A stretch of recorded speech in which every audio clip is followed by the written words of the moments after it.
세상의 사람들은 강해지기를 원하고 똑똑해지기를 원합니다. 착하고 수룩하다는 말보다는 날카롭고 똑똑한 사람이란 말 듣기를 원합니다. 그러면서도 어리숙한 사람을 만나면 인간미가 있다고 말하고 사람 좋다고 말은 하지만 우리가 그렇게 되기를 원치 않습니다. 내심 강하고 똑똑한 사람 되기를 원합니다. 강한 사람이 어떤 사람입니까? 여러분이 가지고 계시는 강하다는 정의가 무엇인지요? 흔히들 완력이 있고 육체적인 힘을 있고 물질이 있으며 세상의 권력이나 지위 또는 지식이 있으면 그런 사람들을 흔히 강한 사람, 강자라 이야기합니다. 그런데 여기에서 강자의 기준이 벗어나질 않습니다. 근데 가만히 보면 사람들이 말하는 강자의 강함의 기준에 적합한 사람들 오래가지 않음을 봅니다. 완력이나 힘은 나이 들면 사라집니다. 쥐 어느 땐가는 내려놓아야 합니다. 물질이라고 표현되는 돈 또한 마찬가지입니다. 열심히 땀 흘려 벌긴 보는데 써야 내 것인데 쓰지 못하고 생을 마감하는 사람 우리 주변에 너무나 많이 있습니다. 이런 세상의 가치의 기준이 강한 것들이 영원하지 못하다는 것을 어느 때 깨닫느냐? 죽음의 문턱에 달았을 때 비로소 깨닫게 됩니다. 후회합니다. 이 진리 일찍 알고 깨달았으면 우리가 인생을 좀 더 여유 있게 살았을 터인데 이거 놓지 않으려고 비겁하게 살았던 우리네 삶을 후회합니다. 현대에게는 지식도 있고 기술도 있고 과학과 기술의 문명 혜택 속에 살지만은 다른 사람에게 공개하려기 어려운 세 가지의 회색빛 그림자를 가지고 산다고 실존주의 철학자인 폴 틸리라는 사람은 말합니다. 회색빛 그림자. 그러면서 이 인간의 회색 그림자가 어떤 것이냐? 세 가지가 있는데 하나는 뭐냐? 공허감이라는 겁니다. 텅 빈 마음, 채워지지 않는 마음, 아무리 간줘도 만족함이 없는 마음, 이 공허한 마음 채울 길이 없다는 겁니다. 내가 왜 이 일을 할까? 내가 왜 이런 수고를 해야지? 삶의 의미와 목적이 사라지고 목적이 사라지는 순간 삶의 공허감이 찾아온다는 겁니다. 두 번째는 죄책감입니다. 다른 사람에게 내가 바르게 산다고 말합니다. 바르게 살아왔다고 이야기하지만 마음 한구석에 나를 짓누르는 죄책감이 있습니다. 의로우다 하며 정직하다 하며 정의롭다고 말하지만은 내 안에는 그러하지 못합니다. 내가 잘못한 건 내가 압니다. 내가 지은 죄의 모습 다른 사람은 모른다 할지라도 나는 압니다. 그러기에 내 안의 양심이 나를 지적합니다. 또 하나의 회색 그림자가 있다고 한다면 공포감입니다. 다름 아닌 종교적인 고민에서 나오는 회색의 그림자일 겁니다. 내 이 생명 어디로 갈 것인가? 내 미래는 어떻게 될 것인가? 죽는 것은 분명한데 죽음 이후에 나의 삶이 어떻게 될 것인가? 해결되지 않는 죽음에 대한 공포, 미래에 대한 종말론적 고민이 우리의 마음에 어두운 회색빛 그림자를 드리우게 합니다. 영어 뉴스위크지에 이런 제목의 글이 하나 실렸습니다. 더 빨리 추구하다가 죽어간다는 겁니다. 이 글에 의하면 86%의 사람들이 만성 스트레스라고 하는 질병에 시달리고 있다는 겁니다. 적어도 4명 가운데 1명이 스트레스로 인하여 서서히 죽어간다는 통계입니다. 몸만 그런 게 아닙니다. 마음도 그러합니다. 영혼이 죽어가고 있습니다. 모든 인간관계가 사회까지도 죽어가고 있습니다. 스트레스 때문에. 그러면서 86%의 만성 스트레스를 질병 가진 사람 가운데 가진 사람 가운데 40%가 고질적인 질병을 지니고 있다는 겁니다. 강한 것 같지만 생각하면 생각할수록 약해질 수밖에 없는 존재, 나약한 존재, 우리의 삶. 이것 해결되지 않니 비겁한 존재로 삽니다. 여러분, 그리스도의 삶이 누굴까요? 그리스도의 삶이 어떤 삶일까요? 우리 모두가 예수를 믿어 구원함을 얻고 부활의 생명으로 지금 이 땅에서 하나님 나라의 백성의 삶을 살아갈 뿐만 아니라 하나님께서 약속하신 영원한 저 나라, 하나님의 다가올 미래를 바라보며 삽니다. 비록 지금의 삶이 어렵다 할지라도, 힘이 든다 할지라도 다가올 하나님의 나라의 소망을 가지고, 이 산소망을 가지고 사는 삶이 그리스도인입니다. 그렇다면 구체적으로 우리가 갖는 이 소망이 뭘까요? 내용이 뭐 어떤 것일까요? 다 우리 그리스도인인데, 그 하나는 다름이 아니라 우리는 자유인이라는 겁니다. 우리를 얽매이고 있던 죄의 굴레에서 자유롭게 되었습니다. 영적인 자유함을 누리는 사람들입니다. 로마서 8장 1절과 2절의 말씀을 보면, 그러므로 이제 그리스도 예수 안에 있는 자는 결코 정죄함이 없나니 이는 그리스도 예수 안에 있는 생명의 성령의 법이 죄와 사망에서 너를 해방하였음이라. 자유케 되었습니다. 예수님이 우리의 죄를 대신하여 십자가에 죽으심으로, 그리고 부활하심으로 말미암아 내 안에 있는 이 죄책감, 수치와 그리고 이 죽음의 공포, 이 안에서 자유롭게 해줄 수 있습니다. 그러기에 자유인입니다. 또 하나 있다면, 의롭다 함을 인하여 율법주의에서 벗어난 자들입니다. 우리의 구원은 하나님의 전적인 은혜로 받았습니다. 거저 주신 하나님의 은혜가 나를 구원했습니다. 우리의 공로나 선행이나 의로 이루어진 것이 아니라 전적인 하나님의 은혜입니다. 이것을 우리가 받아들임으로 우리를 의롭다 하시는 놀라운 은혜를 경험했습니다.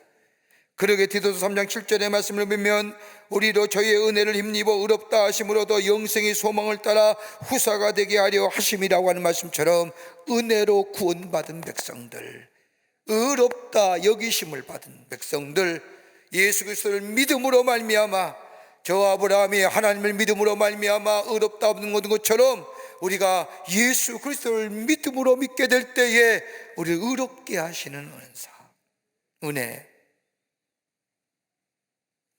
또 하나 있다고 한다면, 하나님의 사랑을 확인하며 살아갑니다. 모든 것이 하나님의 사랑 가운데 있음을 믿습니다. 성공을 통해서도 하나님의 사랑을 확인하며, 실패를 통해서도 하나님의 사랑을 경험하며, 건강함과 약함을 통하여서도 하나님의 사랑을 확인하며 삽니다. 그러게 로마서 8장 37절에 나오는 말씀처럼, 이 모든 일에 우리를 사랑하신 이로 말미암아 우리가 넉넉히 이기느니라. 하나님의 사랑이 우리 안에 풍성히 이김이 있으면 넉넉히 이깁니다. 원수도 이기고, 허탈도 이기고, 공허도 이기고, 죄도 이기고, 약함도 비겁함도 하나님의 사랑 안에 있기만 하면 이겨 승리합니다. 네 번째는 사명의식 속에 사는 겁니다. 우리에게 사명이 있습니다. 왜 살아야 되는지, 왜 사는지, 내가 무엇을 해야 되는지 그리스도인들은 분명합니다. 하나님의 부르신 이유를 압니다. 우리를 통해서 하나님 나라가 이 땅에 확정되기를 원하시는 하나님의 뜻이, 우리를 부르시고 우리를 당신의 자녀 삼으시고 우리의 가정과 일터를 주셔서 우리의 삶 속에서 나로 인하여 하나님이 증거되는 삶, 그래서 우리를 불러주셨다는 겁니다. 많은 사람 가운데 하나님의 살아계심을 증거하는 삶, 이 부르심을 받았다는 것은 콜링이고, 우리에게 사명 주셨다는 것은 보케이션 했다는 겁니다. 그러기에 빌립보서 3장 14절 말씀을 보면, 그리스도 예수 안에서 하나님이 위에서 부르신 부름의 상을 위하여 달려가라는 말씀처럼 내게 주신 이 사명을 끝까지 잡고 나아가는 인생.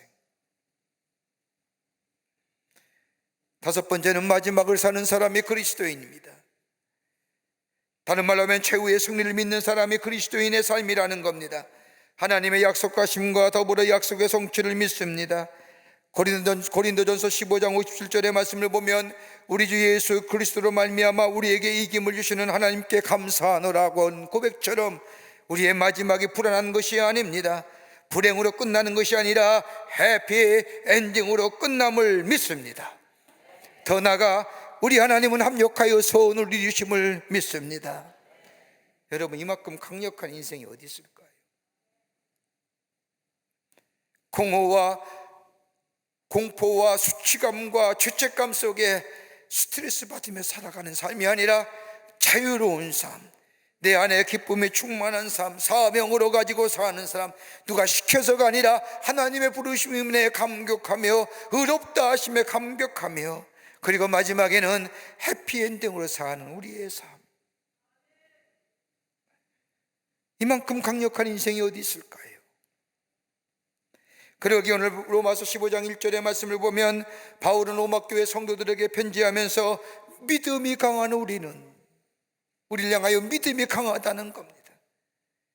믿음이 강하다는 것 다름이 아니라 강력한 믿음 안에 거하는 삶, 그 강력한 믿음을 통하여 우리 안에 공허감이나 죄책감이나 공포감이나 수치나 모멸감이 사라진 자유로운 인생, 영적 강자로 살아가는 삶, 이게 예수 믿는 자의 모습이다.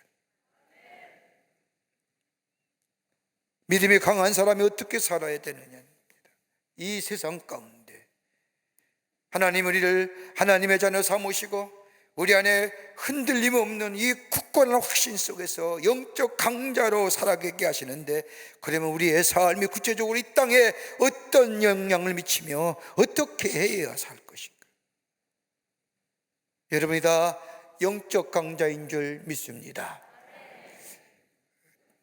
대답 안 하시는 분은 아니십니까? 우리 모두가 이 자리에, 아니 함께 더불어 예배드리는 모든 분들이 영적 강자인 줄 믿습니다. 그럼 어떻게 해야 됩니까? 첫째로 오늘 성경은 우리에게 연약한 자를 일으켜 세우라고 말씀하십니다. 강력한 믿음으로 영적 강자의 삶을 살아가는 자, 연약한 자를 일으켜 세우라는 겁니다.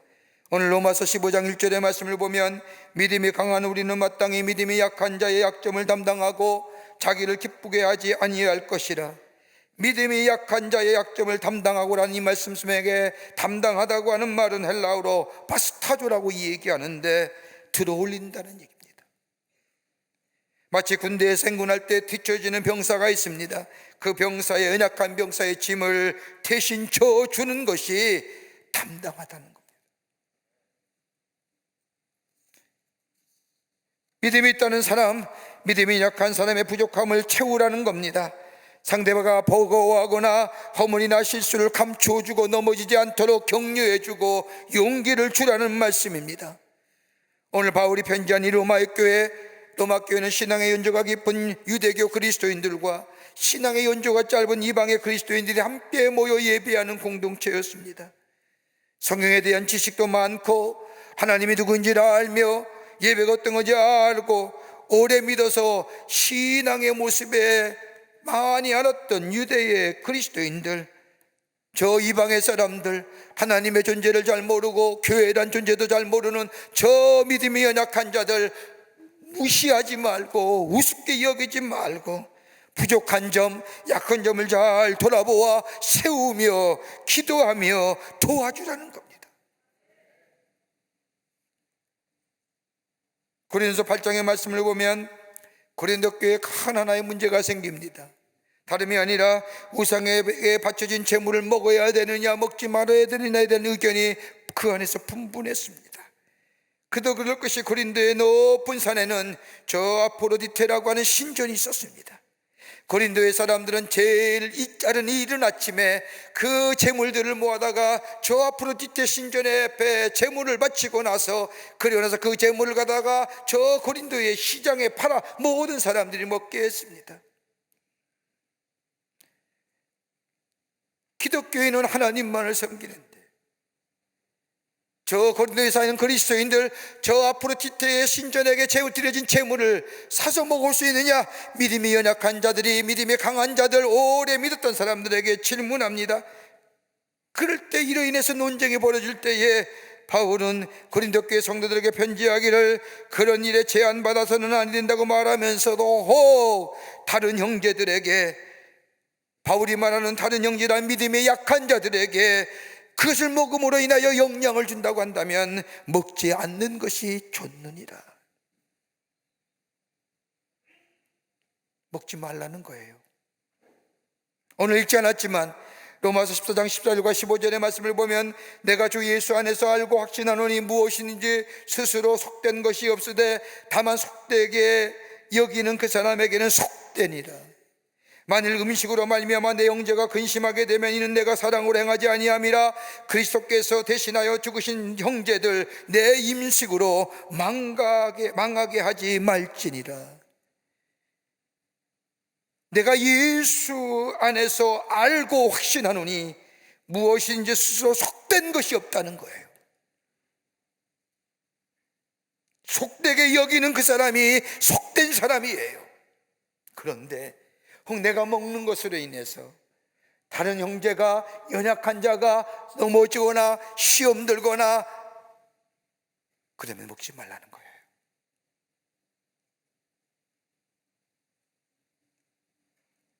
믿음이 약한 형제들에게 근심이 되면 안 하는 것이 낫다는 겁니다. 믿음이 연약한 자를 일으켜 세운다는 겁니다. 믿음이 강한 자가 믿음의 연약한 자를 담당하는 겁니다. 지금의 용어로 말하면 공감 능력, 포용의 능력입니다. 미국 국무부의 경우 외교관을 선발할 때에 나라를 대표하는 외교관이기에 선발 기준이 까다롭기로 유명합니다. 학교를 봅니다. 성적을 봅니다. 관계성을 봅니다. 여러 가지 것을 봐서 외교관을 발탁했는데 그렇게 발탁된 외교관이 나라를 대신하여 대표하여 밖에 나갈 때에 종종 최악의 일을 만들어내는 경우가 있음을 경험한 이 국무부가 하버드 대학의 행동심리학 연구소장에게 인재 선발의 기준을 새롭게 만들어 달라고 부탁을 합니다.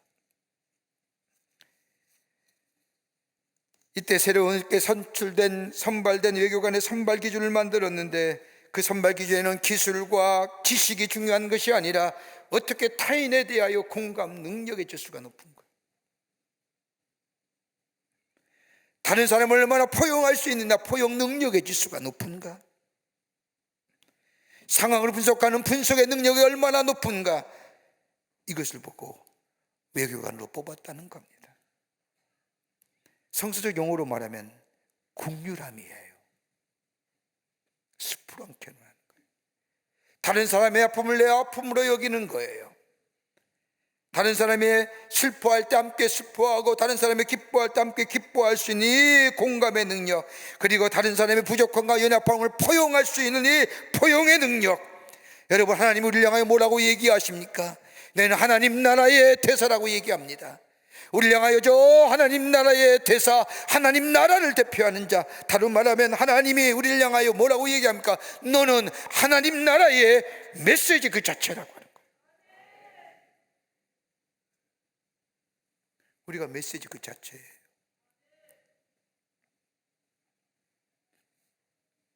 믿음이 강한 우리들, 하나님의 놀라운 구원의 역사 속에 사명감을 가지고 그뿐 아니라 주의 놀라운 구원의 감격 속에 하나님의 사랑을 매일매일 경험할 뿐만 아니라 내 안에 감사와 감격이 넘쳐나는 공포와 공허감과 수치와 죄책감에서 자유로운 우리의 삶, 그렇다고 한다면 우리가 영적인 강자의 삶인데, 연약한 자를 비판하고 뭐라 말하는 것이 아니라 저들의 연약함을 감싸주고 세워주고 도와주고, 그리고 연약한 자를 내가 대신 감당할 수 있는 자. 2차 세계대전 때 일입니다. 독일의 나치가 덴마크를 점령하고 덴마크에 거주하던 모든 유대인들에게 어느 날 원시에 가슴에 노란 별을 달으라고 명령합니다. 그 당시 덴마크의 왕이 누구냐? 크리스찬 10세였습니다. 이 말을 들은 이 크리스찬 10세가 덴마크 국민에게 호소합니다. 유대인들이 어느 날 몇 시에 자들이 유대인이라고 표시하는 노란 별을 가슴에 달라고 나치로부터 명령을 받았는데, 그날 우리도 덴마크의 국민도 함께 더불어 우리의 가슴에 노란 별을 붙이십시다. 그리고 그날이 됐습니다. 그날이 되자 노란 별을 붙인 유대인뿐만 아니라 가슴에 노란 별을 붙인 덴마크인까지도 다 거리로 쏟아 나왔습니다. 유대인이나 덴마크인이나 다 같은 시민인데 차별하려면 우리도 차별하고 죽이려면 우리도 죽이라고 외쳐댑니다. 이 시위로 말미암아 가장 유태인이 가장 학살이 적었던 장소가 어디 있냐? 덴마크였습니다. 다른 사람의 아픔을 함께 아파할 줄 아는 공감의 능력, 다른 사람의 부족함을 채우는, 그리고 세우는 포용의 능력. 그러기 오늘 바울은 얘기합니다. 믿음이 강한 자들아, 믿음이 강한 자들아, 영적 강자들아, 다른 사람의 연약함을 우습게 여기며 비판하며 뭐라 얘기하는 것이 아니라 저들을 세우고 함께 더불어 하나님 나라의 백성됨을 살아라. 이게 영자의 강자의 삶이라고 얘기합니다. 두 번째는요, 다른 사람을 기쁘게 하라는 겁니다. 믿음이 강한 사람들, 영적인 강자의 삶을 살아가는 사람들은 다른 사람을 기쁘게 하는 삶입니다. 오늘 본문 로마서 5장 15장 2절의 말씀을 보면 우리 각 사람이 이웃을 기쁘게 하되 선을 이루고 덕을 세우도록 할지니라. 이웃에게 선이 되도록 하기 위하여, 다른 말하면 이웃에 기쁘게 해야 된다는 겁니다. 내가 예수 믿어서 자기의 기쁨과 자기의 도취에 빠져서 인생을 사는 것이 아니라 나를 통하여 다른 사람이 기쁘게 살아가는 삶을 살아가게끔 해주라는 겁니다. 이기적이지 말라는 거예요. 자기중심적이지 말라는 거예요. 선을 행하라는 거예요. 근데 여러분, 선이 무엇일까요? 여러분, 선에 대한 정의를 갖고 계시지요? 우리 선이라고 하면 좋은 것이라고, 막연하게 좋은 것이라고 얘기합니다. 맞습니다. 선한 건 좋은 겁니다. 근데 선함의 좋은 내용이 어떤 겁니까?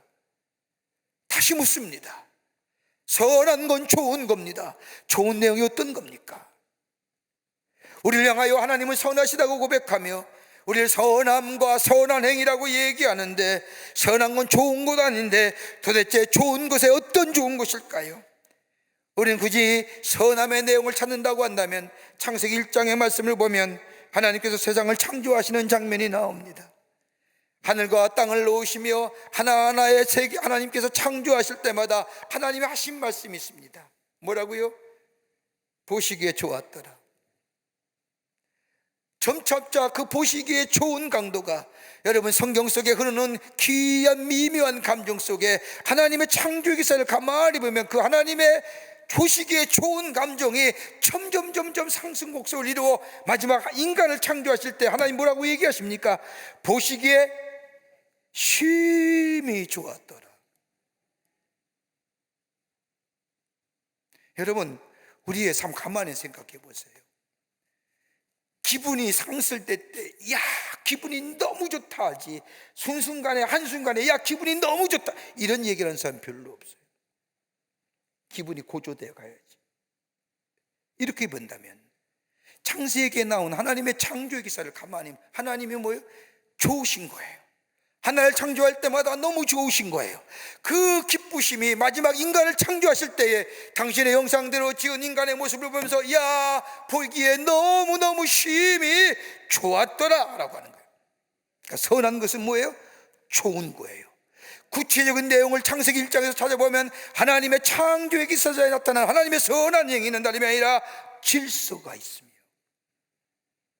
풍성하며 부하며 아름다우며 생명의 관계로 발전해 나가는, 어드밴스하는 거예요. 선함이 뭐냐? 좋은 겁니다. 어떤 좋은 거냐? 그 안에는 질서가 있으며 풍성하며 부하며 아름다우며 생명의 관계로 나아가는, 이게 선하다는 겁니다. 여러분, 마태복음 5장 16절의 말씀을 보면 이같이 너희 빛이 사람 앞에서 비치게 하여 그들이 너희의 착한 행실을 보고 하늘에 계신 너희 아버지께 영광을 돌리게 하라. 착한 행실은 다른 성경의 말씀을 보면 선한 행실입니다. 선한 행실이 어떤 걸까요? 질서가 있으며 풍성하며 부하며 아름다우며 생명의 관계로 나아가는 이런 귀한 행위가 있게 될 때에 우리의 삶을 통하여 하나님이 뭐예요? 영광 받으신다는 거예요. 그게 선한 거예요. 로마서 12장 2절의 말씀을 보십시오. 오직 마음으로 새롭게 하여 변화를 받아 하나님의 선하시고 기뻐하시고 온전하신 뜻이 무엇인지 분별하려고 합니다. 여기서 하나님의 선하심이라는 것은 하나님께서 세상을 창조하시기에 하신 후에, 인간을 창조하시기에 하신 후에 보시기에 심히 좋았다라고 하는 말씀처럼 질서가 있는 거예요. 창조에 질서가 있는 것처럼. 여러분, 하나님이 세상을 창조할 때 마구 창조하셨어요? 질서 있게 하신 거예요. 그뿐 아니라 풍성하잖아요. 하나가 창조될 때마다 또 하나가 창조될 때마다 그 안에 풍성함이 있잖아요. 그뿐 아니라 풍성함뿐만 아니라 푸해지잖아요. 그리고 아름다워지잖아요. 그리고 생명의 관계로 발전되어 가잖아요. 이거 하는 거예요. 이게 선함이에요.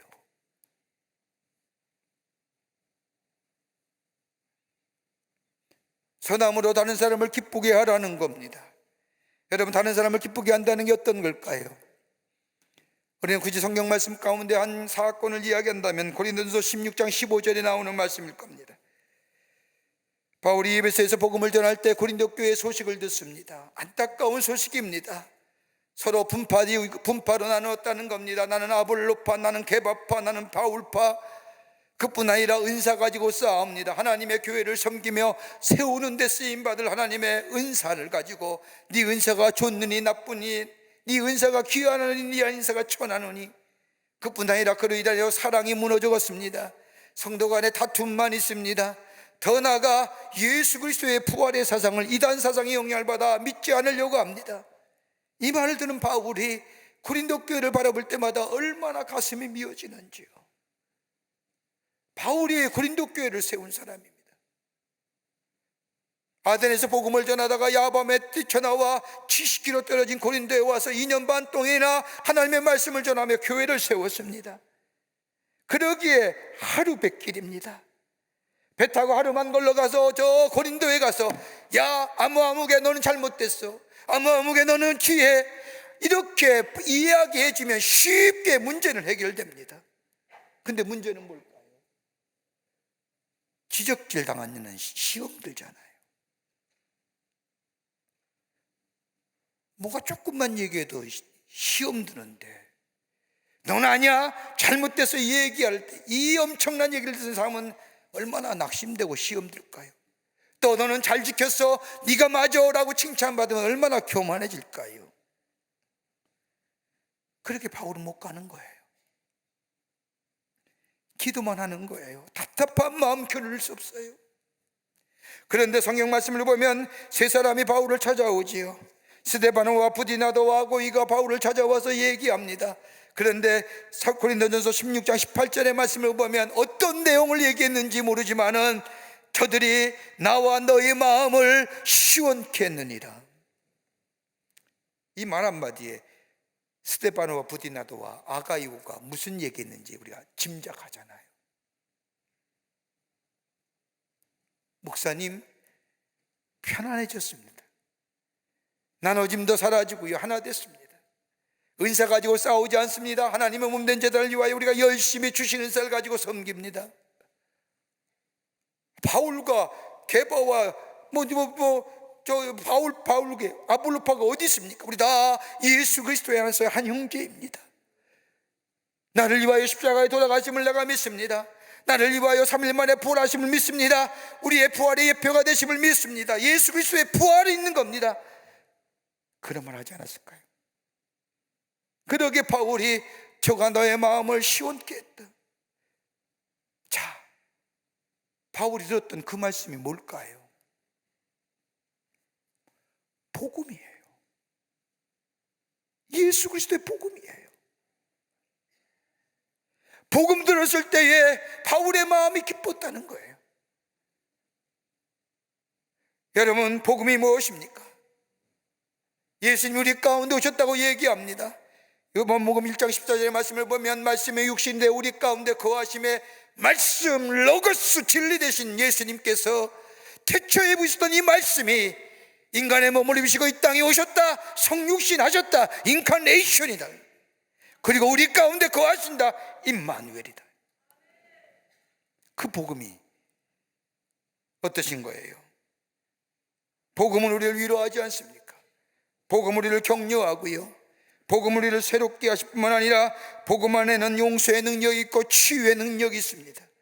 주께서 우리에게 말씀한 것처럼 내가 길이요 진리요 생명이라는 말씀처럼 예수가 임마누엘 주님이 우리와 함께 하는 이상 그가 우리의 길이 되시고 진리가 되시고 생명이 되시는 역사, 갈 길을 몰라 어둠 가운데 있었고 내 인생이 잿빛의 그림자에 드리워진 우리의 인생, 공포와 공허와 좌절감과 수치와 죽음의 공포 앞에 어찌할 줄 모르는 저들에게 복음의 증거될 때에 저들의 마음에 솟게 되는 기쁨의 역사, 믿음이 강한 자가 할 일이라는 거예요.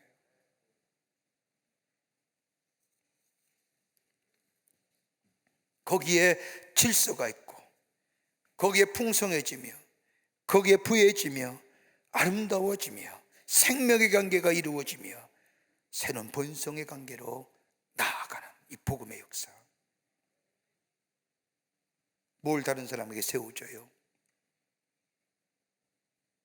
예수 그리스도의 생명의 말씀, 나를 새롭게 했던, 나를 자유케 했던, 나를 치유하고 회복했던 그 기쁜 소식이 전해질 때에 다른 사람이 기쁨을 얻는, 이게 바로 영적 강자의 삶으로 살아가는 하나님의 백성인 줄 믿습니다. 끝으로 하나됨을 위하여 힘쓰는 인생입니다. 하나됨을 위하여 힘쓰는 인생입니다. 영적 강자의 삶은 나눔의 삶이 아닙니다. 하나됨을 위하여 사는 인생입니다. 로마서 15장 5절과 6절의 말씀을 보면 이제 인내와 안위의 하나님이 너희로 예수 그리스도를 본받아 서로 뜻이 같이 하게 하여 주사 한 마음과 한 입으로 하나님 곧 예수 그리스도의 아버지께 영광을 돌리게 하려 하노라. 뜻을 같이 하여 주사, 마음을 같게 해달라는 겁니다. 바울이 로마교회 편지할 때 로마교회 성도들은 성장도 배경도 다르고 교육의 수준도 달랐습니다. 유대교의 그리스도인들은 이방의 그리스도인들과 달랐습니다. 저들은 배움도 있습니다. 성경도 배우고 하나님의 말씀도 배우고 토라도 있고 탈무드도 있고 하나님에 대한 전해 지식도 있고 교회 생활이 무엇인지 많이 압니다. 그런데 이방의 그리스도인들은 다릅니다. 자라온 배경이 다르고 문화적 환경이 다릅니다.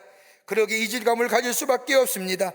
옳음과 다름을 구별하고 인정해야 하는데 옳음만 인정하는 겁니다. 우리나라도 이제 언제나 다문화 가정 됐지요. 사회학자들이 몇 년 안에는 500만 가깝게 다문화 가정이 우리 사회 속에 존재한다고 합니다. 우리 얼마나 배타적이에요. 얼마나 배타적이에요. 여러분, 지금 미국에 일어나는 아시아 증오범죄요, 그 위해서 기도해 줘야 돼요. 그 위해서 기도해야 됩니다. 얼굴색이 다르다는 이유 하나 때문에 나눔을 갖는 거예요. 분리하는 거예요. 그 죄예요. 우리 사회에도 얼마나 그런 것이 많아요.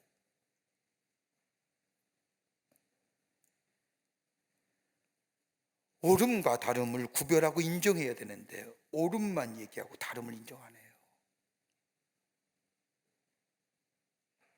예수님의 12제자 보세요. 예수님의 12제자들을 보면 출신 배경이 개각기 다릅니다. 세리였던 마태와 같은 사람은 로마 정부에 열심히 있는 사람이었고, 그 반대로 유다 같은 사람은 민족주의자였습니다. 열심당원도 있었고 가난한 사람도 있었고 부자인 사람도 있었고 유식한 사람도 있었고 무식한 사람도 있었고. 근데 우리 예수님은 이들을 하나 되게 하시죠. 무엇으로 해요? 하나님 나라의 말씀을 가르침으로. 구원의 사건을 빼놓고는 예수님이 하나님 나라의 말씀으로 저들을 가르칠 때에 하나됨의 역사가 있습니다. 그런데 여러분 보세요. 하나되게 하는 말씀, 예수님이 제자들 가운데 가르친 말씀을 가장 쭉 살펴보면 가장 많이 했던 얘기가 하나는 뭐예요? 격려예요. 또 하나는 뭐예요? 인내예요. 오래 참음이에요.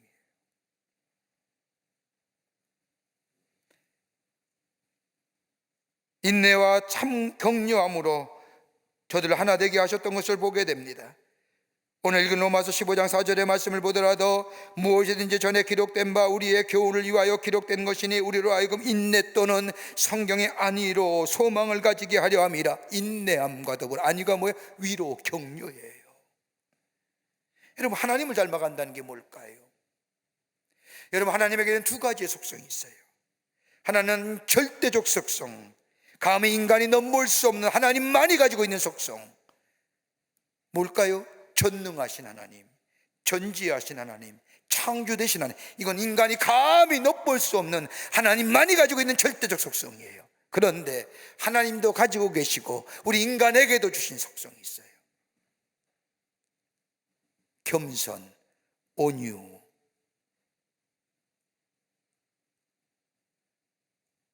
사랑, 인내, 격려.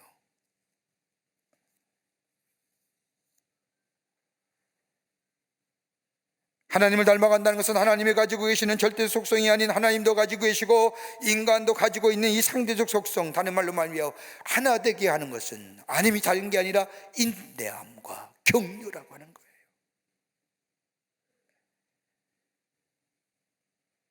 격려하는 거예요. 인내하는 거예요. 예수님 가만히 보세요. 인내하심과 격려하심의 가장 대표적인 사건이 어디 있을까요?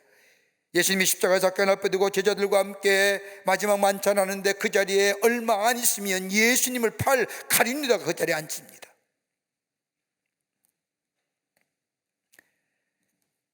그리고 똑같이 예수님은 가룟 유다에게 저가 배신할 것을 알면서도, 자신을 팔아넘길 것을 알면서도 차별하지 않습니다. 떡을 떼며 주십니다. 먹으라 하십니다. 잔을 주시며 마시라 하십니다. 예수님의 참으심이지요. 뭘 참는 거예요? 돌아오기 말기.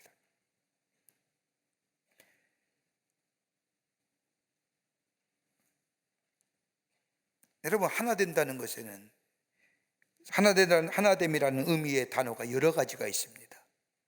우리는 하나다라고 얘기하는 거예요. 하나는 뭐냐? 유너티미티라고 하는 겁니다. 의견상 합의되는 거예요. 또 하나 또 한다면 유니포미티라고 하는 겁니다. 조직과 형식상의 하나됨을 얘기합니다. 또 하나는 유니온입니다. 개인의 것을 무시한 동맹, 유니온이라고 하죠. 또 하나 있다고 한다면 유니티 하는 거예요. 성경에서 말하는 하나됨은 유니티입니다. 어떻게 가능합니까? 오늘 바울은 15장 5절 말씀에 명쾌하게 우리에게 답합니다. 예수 그리스도를 본받아.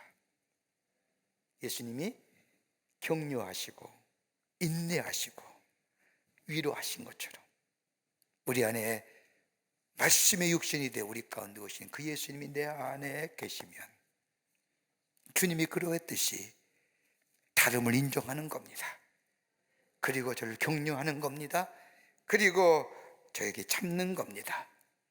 여러분, 참고 인내한다는 것은 뭐예요? 나의 뜻을 상대화하는 겁니다. 누구의 뜻도 상대화하는 겁니다. 그리고 오직 주님의 뜻만을 절대화하고 진리만을 절대화할 때에 우리 안에 하나됨의 역사가 일어납니다. 이게 영적 강자예요. 오늘 바울은 얘기합니다. 믿음이 강한 너희야. 우리는 하나님의 구원받은 백성입니다. 하나님의 자녀로서 새로운 존재의 양식의 삶을 살아가는 사람입니다. 우리를 비추었던 얽매였던 회색빛과 같은 그림자는 다 사라졌습니다. 밝은 태양, 밝은 빛 아래, 그 밝은 빛은 주님의 빛 아래 우리는 살아갑니다. 이제는 나만의 예수가 아니라, 나만의 그리스도가 아니라 다른 사람을 세우는, 다른 사람에게 이 기쁜 소식을 전하는, 그래서 우리가 다 하나됨의 역사를 이뤄가는, 이게 바로 영적인 강자의 삶이요, 이것이 바로 우리를 불러주신 사명인 줄 믿습니다. 이런 영적 강자의 삶을 살아가시는 여러분과 저와 되시기를 주의 이름으로 축원합니다. 하나님 감사합니다. 저희들 주께서 사랑해 주셔서 하나님의 백성 삼으신 은혜 감사합니다. 우리의 믿음이 강할진대 주께서 주신 은혜로 인하여 우리 안에 죄와 수치와 공허와 공포와 절망이 다 사라지고 새로운 하나님의 백성 되었는데, 이제는 이 놀라운 은혜와 사랑을 다른 사람에게 전하여 세우고 기쁘게 하고 그리스도 안에서 하나됨의 역사를 이루어가는 영적 강자의 삶으로 살아갈 수 있도록 도와 주시옵소서. 성령이 도우실 줄 믿으며 예수님의 이름으로 기도하옵나이다. 아멘.